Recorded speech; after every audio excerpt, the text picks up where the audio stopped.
अस्सलाम वालेकुम, मैं हूं साजिद हसन। आप मेरा YouTube चैनल देख रहे हैं। क्या शाहीन शाह आफरीदी इतना अनफिट हो गया है? उसकी उंगली की इंजरी, घुटने की इंजरी, कंधे की इंजरी जो है वो इतनी ज़्यादा हो गई है कि अब उसको टीम से बाहर किया जा सकता है।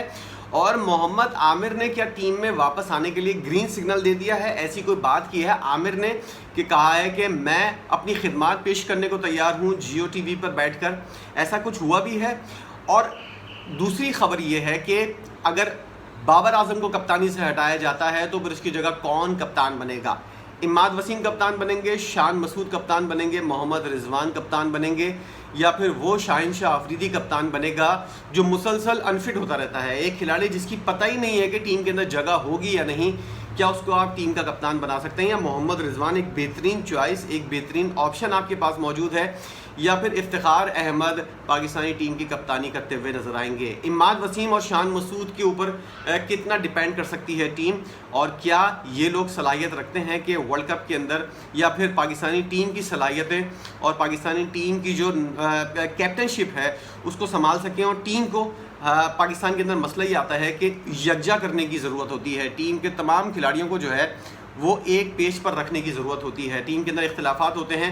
क्या ये दोनों खिलाड़ी जो हैं, शान मसूद और इमाद वसीम, ये पूरी टीम को यकजा करने और एक पेज के ऊपर रखने के लिए और तमाम तर भाईपंदी और एक तरह से एतमाद जो है वो पूरी टीम का यूनिटी जो है उसको बरकरार रखने के लिए अहलियत रखते हैं?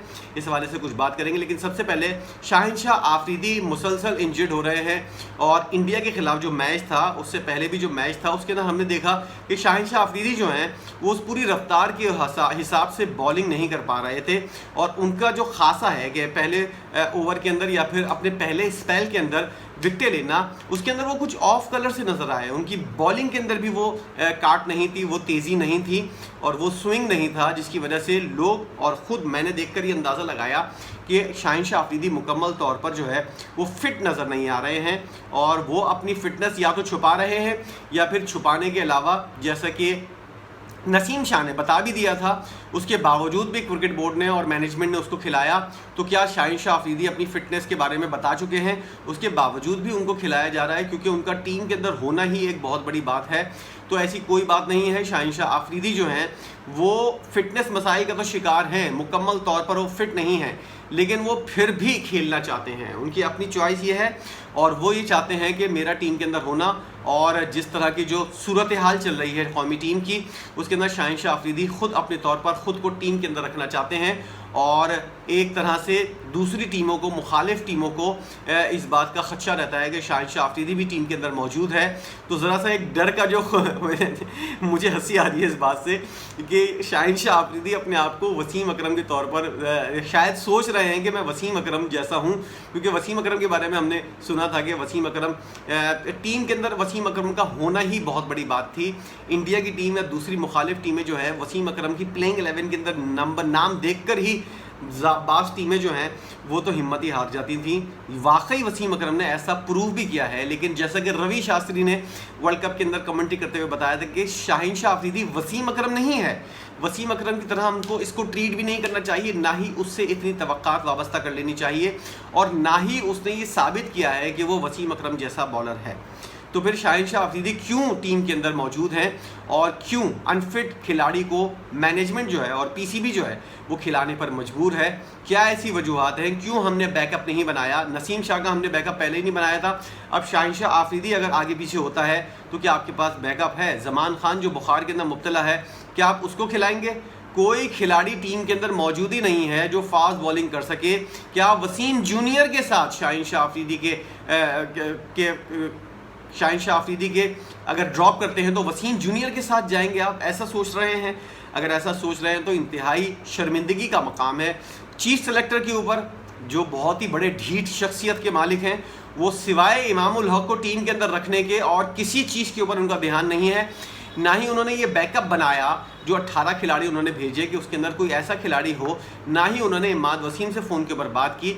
बाबर आजम ने जो टीम दे दी, उन्होंने आकर मीडिया के ऊपर ये अनाउंसमेंट कर दी। ना उन्होंने अपने तौर पर कोई फैसला किया। 40-50 लाख रुपए जो है वो तनख्वाह वसूल कर रहे हैं, लेकिन इंज़मामुल हक 2 टके का काम नहीं कर रहा है, किसी किस्म का कोई काम नहीं कर रहा है। अब नसीम शाह अनफिट हुआ, इंज़मामुल हक ला कर दे रहा है आपको हसन अली और नसीम शाह का क्या मैं समझ नहीं आता कि क्या उसका मुतबादिल के तौर पर हसन अली को लेकर आया है। और जब आपको बात करनी चाहिए थी मोहम्मद आमिर से, आपको बात करनी चाहिए थी इमाद वसीम से, सरफराज से आप बात करते, लेकिन आपने कोई बात नहीं की। आपने सिर्फ वो किया जो बाबर आजम कह रहा था। अब शाहीन शाह आफरीदी अगर अनफिट होता है तो यकीनी तौर पर आप वसीम जूनियर के साथ टीम के अंदर मैदान में उतरेंगे। और शाहीन शाह आफरीदी की अगर इंजरी ज़्यादा नौयत की होती है तो फिर हम देख सकते हैं कि वसीम जूनियर जो है वो बॉलिंग करेगा, उसके साथ हारिस रऊफ बॉलिंग करेगा या हसन अली बॉलिंग करेगा। हारिस रऊफ भी बिल्कुल ऑफ कलर खिलाड़ी है, किसी किस्म का कोई उसके अंदर स्पार्क नज़र नहीं आया है, कोई उसकी बॉलिंग के अंदर काट नज़र नहीं आई है। कोई भी खिलाड़ी आता है, श्रीलंका के खिलाड़ी आते हैं, कोई भी जैसा छोटी टीमों के खिलाड़ियों की अगर बात की जाए, आके पैर निकाल कर उसको जिस तरह इजी खेलते हैं, छक्के मारते हैं, किसी किस्म का कोई ऐसा डराने वाला बॉलर या फिर कोई ऐसी चीज़ आप बुमराह से सीखें, आप सिराज से सीखें कि वो किस तरह इन पिचेस के ऊपर बॉलिंग कर रहे हैं। लेकिन जब नकल करने के लिए भी अकल की ज़रूरत होती है, और जब आपके पास अकल ही ना हो तो फिर आप क्या नकल करेंगे। हमारे खिलाड़ी बिल्कुल ऐसे ही नज़र आ रहे हैं कि सामने वाले बैट्समैन के ऊपर आप डिपेंड कर रहे होते हैं कि भाई वो शॉट नहीं मारे तो मेरी बल्ले बल्ले, अगर उसने शॉट मार दिया तो मायूस खिलाड़ी की तौर पर उसकी शक्ल देख रहे होते हैं और एक दूसरे से पूछ रहे होते हैं कि ये हुआ क्या है। ये पाकिस्तानी टीम का हाल है वर्ल्ड कप के अंदर। खैर, शाहीन शाह आफरीदी की जगह किसको खिलाएंगे? क्या वो अनफिट मुकम्मल तौर पर वर्ल्ड कप खेलेगा या फिर वो ऐसा अनफिट होगा जिसकी वजह से उसको खिलाना ही नामुमकिन होगा? जब तक उसको खिलाते रहेंगे कुछ भी नहीं पता। अब बात करते हैं, बाबर आजम को अगर कप्तानी से हटाया जाता है, वर्ल्ड कप तक तो पूरा खेलेगा बाबर आजम, उसके बाद ही कप्तानी से हटाया जाएगा।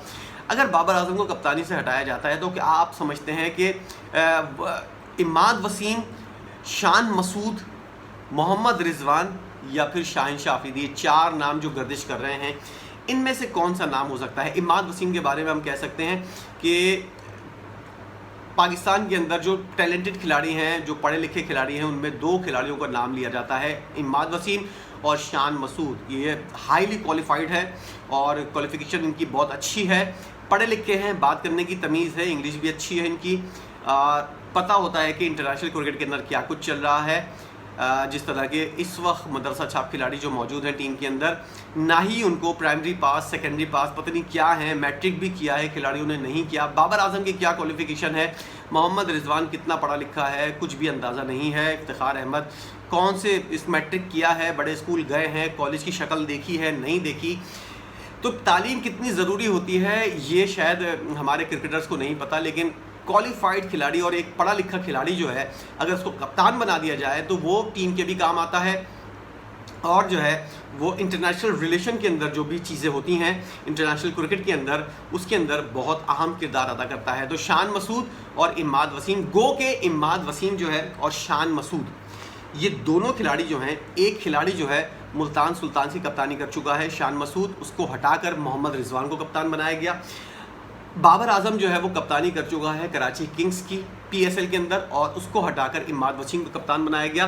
लेकिन जब इन दोनों को कप्तान बनाया गया था, कराची किंग्स का और मुल्तान सुल्तान्स का, तो ओवरऑल इन लोगों की परफॉर्मेंस कुछ T20 के अंदर ऐसी नहीं थी। अब टेस्ट के अंदर, वनडे के अंदर इन लोगों की परफॉर्मेंस कैसी होती है, हम T20 के मैचेस और T20 की कप्तानी से ये जज नहीं कर सकते कि कोई अच्छा कप्तान है या नहीं।